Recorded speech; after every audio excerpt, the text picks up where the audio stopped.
Si Konomi ay natakot na hindi kakayanin ni Hoshina ang halimaw ng mag-isa dahil napakalaki nito.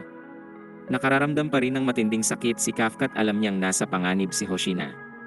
Inatake ng higante si Hoshina, ngunit nagawa nitong hiwain ang halimaw.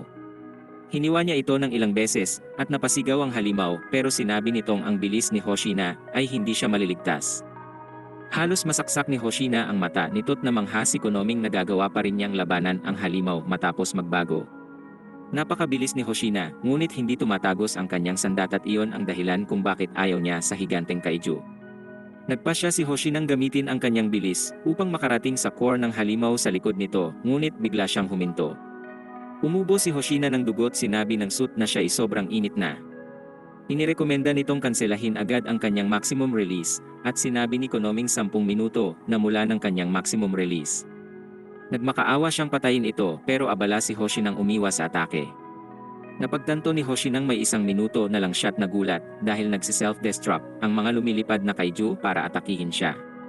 Para silang buhay na mga misail, ngunit hindi alintana ni Hoshina dahil binibigyan siya ng usok upang makapagtago sa higante. Ginamit niya ang pagkakataon at umakyat sa gusalit na rating ang likod ng higante. Sa kasamaang palad ay may mga mata ito sa kanyang likuran at pinalipad si Hoshina sa ilang mga gusali. Natakot ang lahat para sa buhay niya at umabot na sa limit ang SOT na kumansela sa max release niya. Inirekomenda nitong agaran siyang sumangguni sa doktor at tinawag naman siya ni Konomi. Makikita ng may taong nagsabi kay Hoshina na ang panahon ng mga patalim ay tapos na. Kung sa nakaraang 100 taon ito, ang talento ni Hoshina sa mga patalim ay masasabing henyo.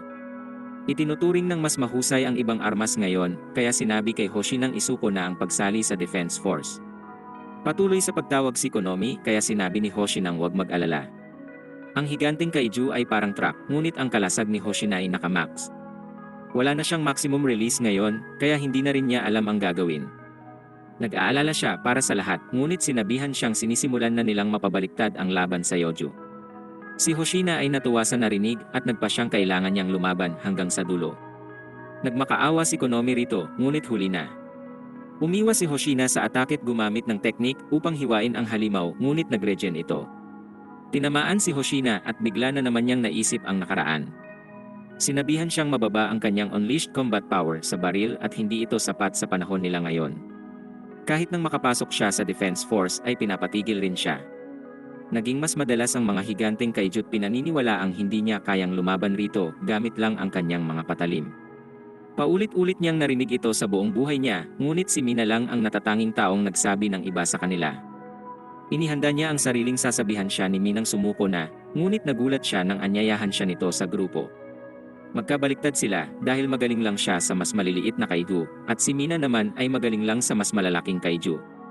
Iniwan sa kanya ni Mina ang kampo, kaya inihayag niyang poprotektahan ito anuman ang mangyari.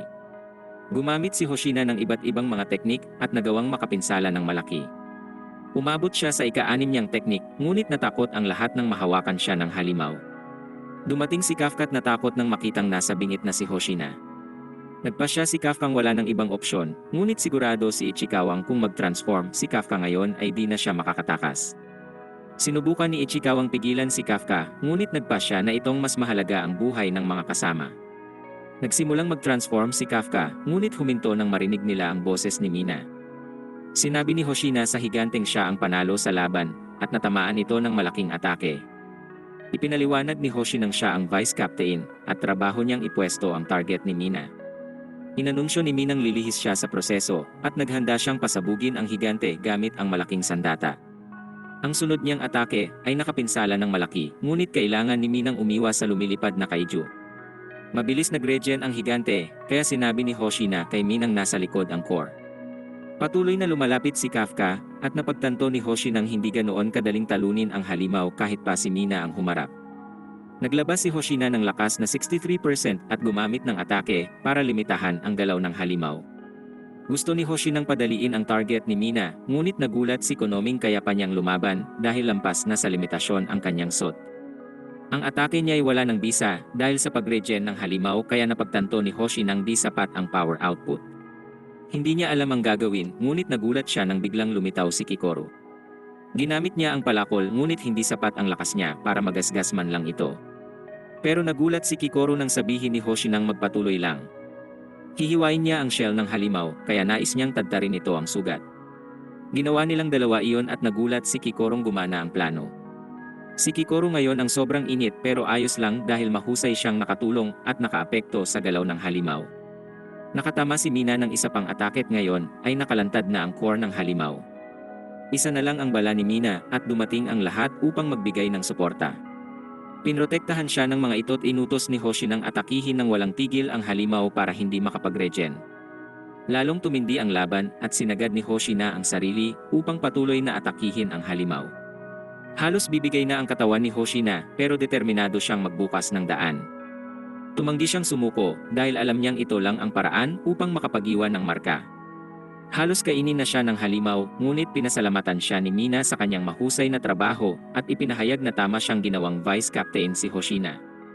Ang lakas ni Mina ay umabot sa 96% at hinanda niya ang pinakamakapangyarihan niyang atake. Sinabi ni Hoshina sa higanteng maling mga tao ang pinili niyang banggain at winasak ng atake ni Mina ang halimaw. Inanunsyo ni Konoming tapos na ang Honju at lahat ay nagdiwang. Tinulungan ni Hoshina si Kikorot na mangha si Kafka kay Mina. Naging emosyonal siya habang ipinapahayag na ito ang defense force na gusto niyang salihan mula noong pagkabata niya. Nakakamangha ang mga kapitan at nais ni Kafkang makatabi sila balang araw. Pinuna ni Ichikawa ang kanyang mukha, ngunit sinabi ni Kafkang siya'y medyo emosyonal lang. Sinabi ni Ichikawang nagsisimula pa lang sila at sumang-ayon ang dalawang gawin ang kanilang makakaya. Gustong tapusin ni Hoshina ang natitirang Yoju, ngunit sinabi ni Minang kailangan niyang magpahinga. Sinabi rin kay Minang kailangan niyang magpahinga dahil may 1% na lang siya bago mag-overheat ang suit niya. Biglang may naramdaman ang alaga ni Mina at nagulat ang lahat nang may makita silang nakakatakot sa kalangitan.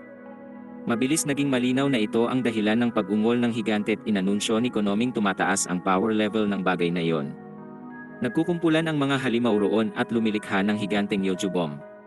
Ang pinsala nito ay katumbas ng nuclear bomb kaya sinabi ni Hoshina sa mga kasamang huwag itong barilin. Gustong palikasin ni Mina ang lahat ngunit alam ni Hoshinang wala ng oras.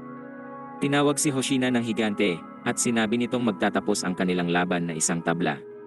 Biglang may tumakbo papunta sa bomba at nagmakaawa si Ichikawang tigilan ni Kafka ang binabalak. Sinubukan din siyang pigilan ni Hoshina at ipinaliwanag na wala siyang magagawa. Ngunit huminto si Hoshina at nagulat sa napakabilis na galaw ni Kafka. Gumagalaw siyang may matinding bilis at hindi ito ang itsura ng 1% unleashed combat power. Lahat ay sobrang nagulat at hindi makapaniwala nang mag-transform si Kafka sa harap nila at inanunsyo ni Konoming may na-detect silang napakalaking signal. Ang fortitude nito ay 9.8 at sinabi niyang ang nilalang na ito ay ang Kaiju number 8. Halos bumagsak ang panga ni Hoshina sa gulat at naisip niya kung paano niyang naramdaman na parang may mali. Lagi siyang nagdududa kay Kafka pero gusto niya ito kaya binaliwala niya ang kanyang mga hinala rito. Humingi ng tawad si Kafka sa isipan niya sa pagsisinungaling kay Hoshina pati kay Kikorong mahusay na itinago ang iniingatan niyang lihim. Humingi rin siya ng tawad kay Ichikawa dahil hindi niya matutupad ang pangako. Naisip ni Kafka si Mina at naghanda siyang gumawa ng isang kabaliwan. Sinubukang pumigil ni Ichikawa pero huli na. Naisip ni Kafka kung paano nagsasakripisyo ng buhay ang lahat ng kasama kaya nagpasya siyang hindi rin muna isipin ang sariling kaligtasan.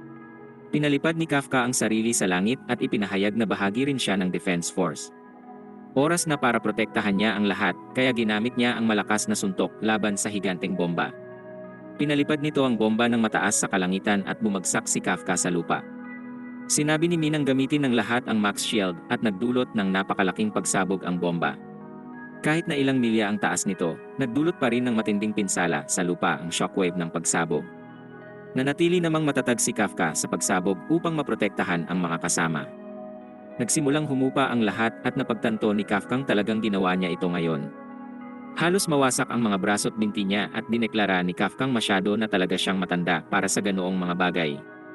Tinawag ni Mina si Kafka, ngunit tinama niya ang sarili at tinawag itong Kaiju number 8. Tinutok niya ang baril dito at sinabi sa Kaiju number 8 na dadalhin siya sa kustodiya.